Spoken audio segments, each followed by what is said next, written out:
magandang tanghali sa inyong lahat. So yun nga guys, mag-isa na lang ako dito. Tapos, maghuhugas ako ng plato ngayon kasi nga nagsialis na yung mga junakis ko. Yung isang anak ko nga, yun nga nagtrabaho. Tapos yung isang anak ko naman, pumasok na sa college. Tapos yung bunso ko naman, pumasok na dun sa kakahatid ko lang. Tapos, so ngayon, maghuhugas naman tayo ngayon ng pinagkainan ng tanghalian. So, yun nga guys, ang ulam namin kanina, ito na lang natira. Adobong sitaw na sinalukan ko ng sinahugan ko ng, ano ba to? Yung may natira kasi kaming atay ng atay ng manok. Nung isang araw kasi, nagluto ako ng adobong manok, medyo marami-rami. Kaya naisip ko na magtabi ng ilang piraso para naman sa sunod na araw may isasahog ako, o di ba? Kailangan talaga maging wais tayo. So yun nga guys, maghuhugas tayo. At saka nga guys, may ikukwento sa inyo ngayon. Ayan, ayusin ko muna yan ha. Habang naghuhugas ako. At ang aking kabilbilan, hindi na maanuhan. Sa bagay, itong hugasan ko ngayon is nahugas, ano ba to? Nalinuan ba? Ay namismisan na kanina. Teka nga lang. Yung sabon ko pala wala dito. Teka lang guys ha. Wala na pala tayong bar. Kaya ito na lang. Kumbaga barita ba?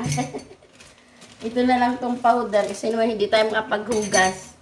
So yan nga guys. May kwento ko nga sa inyo ha. Yung yung hipag ko, yung kapatid ng asawa ko, parating sa ang dating nila dito na 18. Dito sa Pilipinas, may asawa siyang foreigner na negro. So nag-aaya sila na mamasyal ba, yung sasakay daw ng yate.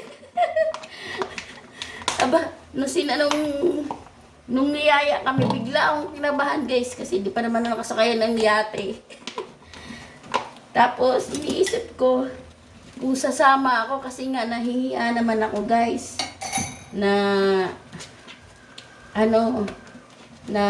sumama. Sabi raw, yung family banding ba? Tapos magtatanghalian, ganon. Isang araw lang daw naman yun. Yung family banding ng magkakapatid, tas kasama yung mga asawa, ganon. Nahihiya ako guys. Sa tingin nyo guys? Sama tayo. Para naman maipakita ko sa inyo. Iniisip ko nga, sabi ko ganon, pagkakataong ko na to, parang kaya lang, nahihiya ako. Para naman sa pang-apat na video ko na may maipakita ko sa inyo na may iba-iba ba, para hindi kayo magsawa na baka mamaya, hindi naman sa nila lahat ko ha. Baka sabihin, lagi na lang sa bahay. Lagi naman lang ako sa bahay, hindi naman mahilig gumala-gala, talagang taong bahay lang ako. Lumaki yung mga anak ko, hindi ko naranasan na makapagkapit bahay, yung kwento-kwento. Yung bang pagkatapos magwalis-walis dyan, yung kwento-kwento sandali. Pero yung babaran talaga, hindi ko na ugali. Sa tingin nyo guys? Sumama tayo para naman makita nyo. Tapos, ang susuotin daw na outfit. May outfit pa. White daw.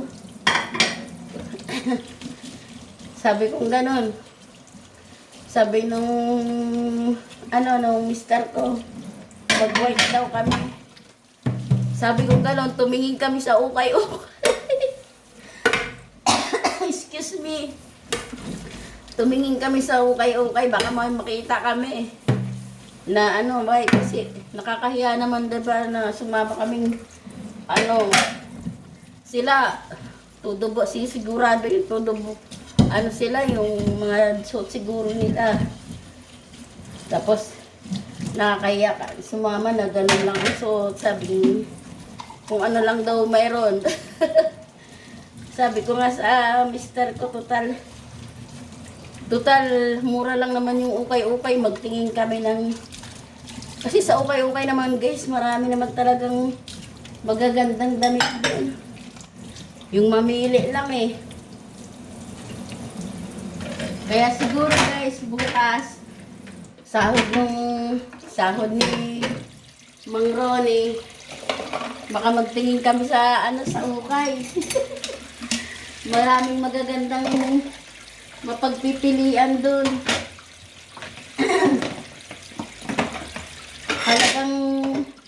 Halagang 90 pesos lang guys, makakapili ka na ng ano, maganda-gandang damit doon.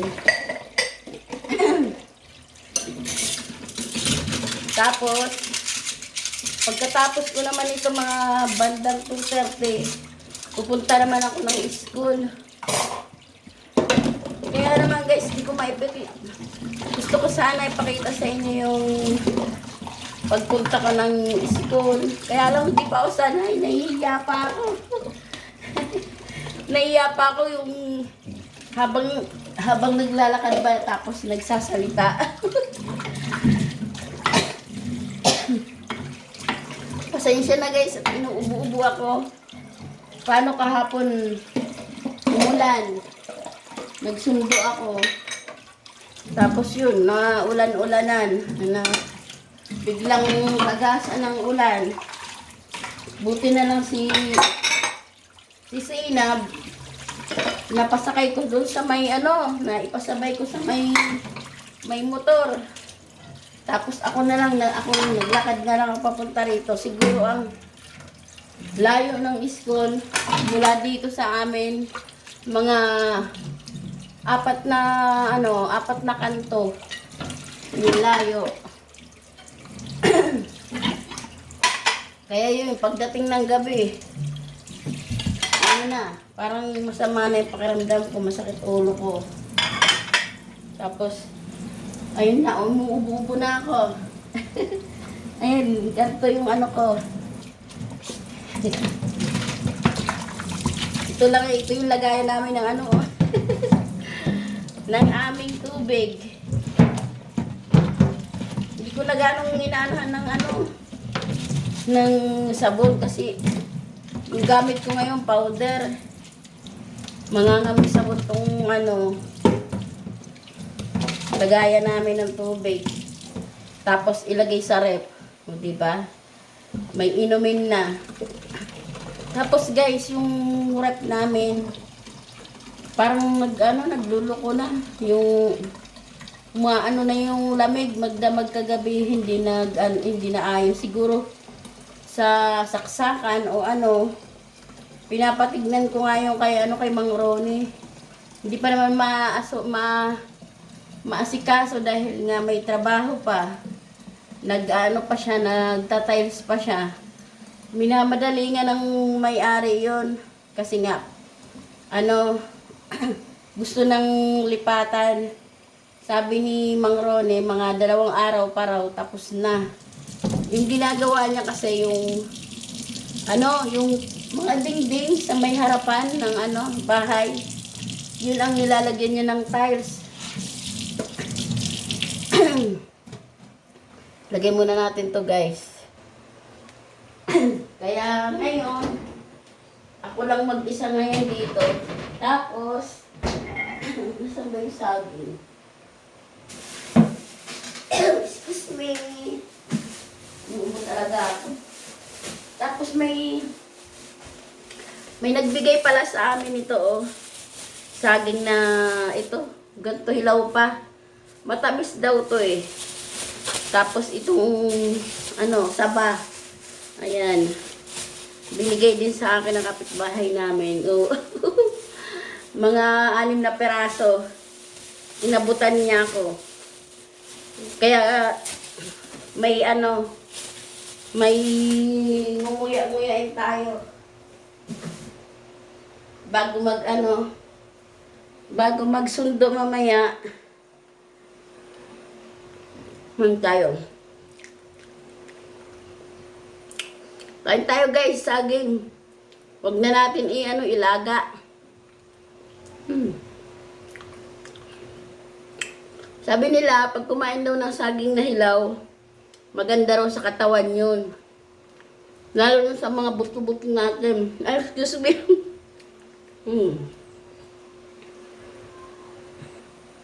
Kaya guys, pasensya na kayo sa ano po ha? Sa ginagawa ko ngayon. Ganito lang kasi wala naman tayong ibang gagawin sa araw-araw. Kundi paulit-ulit lang naman. Paggising sa umaga, magluluto ng almusal ng mga papasok sa mga trabaho. Pagkatapos nilang mag-almusal, maglilinis. Pagdating na naman ng alas 10, magluluto ng iisipin natin kung ano na naman kakainin ng tanghalian, di ba? Paulit-ulit lang. Paulit-ulit lang ang ating Siguro pag pwede ko kayong igala sa ibang lugar. Kaya lang dito lang. Maganda sana guys yung gumagala-gala tayo, no? Kaya lang wala pa tayong paggala. Saka naman pag halimbawa maggala tayo. Teka nga muna guys. Lang ako sandali ha. Magwalis. Kasi parang may aliga-alagas-gas. Diyan lang muna kayo guys. Pero kanina, nawalisan na to nung anak ko. Bago pumasok ng school. Para daw hindi naman daw ako masyadong mahirapan. Yan. Tapos guys, may ikakwento nga pala sa inyo guys. Hindi natapos yung hindi na tapos yung kakakwento So yun nga guys. Dito tayo. Itong isang anak ko,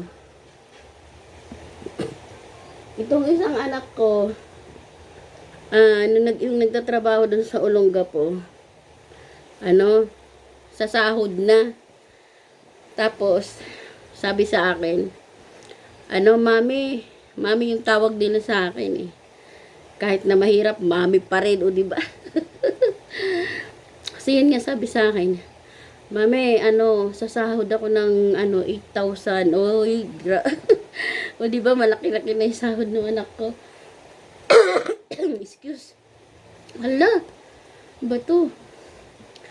Sabi niya sa akin, kasi nga, pangarap ko magkaroon ako ng kilay. Yung kasi ito guys, pag hindi ako naglagay nito, ng kilay, wala akong kilay, yung kalbo, yung para ba akong iliel. So, nahihiya naman ako pag pumupunta ako dun sa school nung anak kong bunso. Wala akong kaayos-ayos man lang. Kasi naglalagay ako niyan, tapos nahihirapan ako. Kunting may pupuntahan ako, maglalagay ng kilay. Tapos, pag napagpawisan at nangati yung mukha ko, minsan, kalahati na lang yung kilay. Kalahati na lang yung kilay. Kaya sabi nung anak ko, pinabook niya raw ako. At di ko rin alam. Ipinabook niya ako dun sa